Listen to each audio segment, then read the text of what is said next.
darengekeun tah ku sia barudak aing maka karek apal oge nya.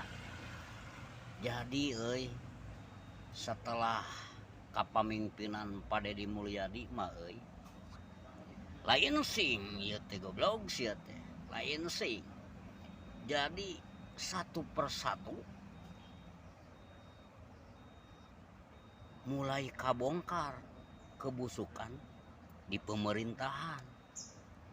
Tah, Pak Deddy nya geus aya pamimpin Pak Deddy mah hiji per hiji teu euy.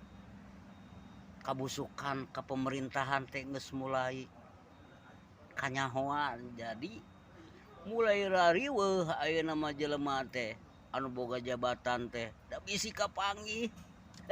Ya, can aya euy pamimpin nepikeun ka kawas Pak Deddy Mulyadi aing mah. Tah, mata kudu alhamdulillah sia teh goblok boga pamimpin kawas Pak Deddy Mulyadi. Nya, engke gilila-lila mah kabeh ge kabongkar sia teh. Heuh anu disebutkeun teh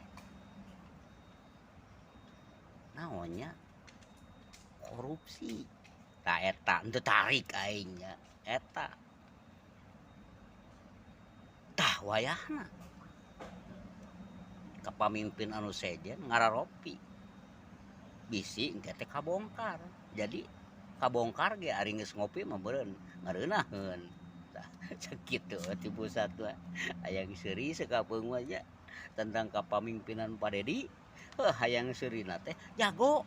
Iya, bisa ngabongkar kebusukan di pemerintahan. Sakit tahu ti pusat.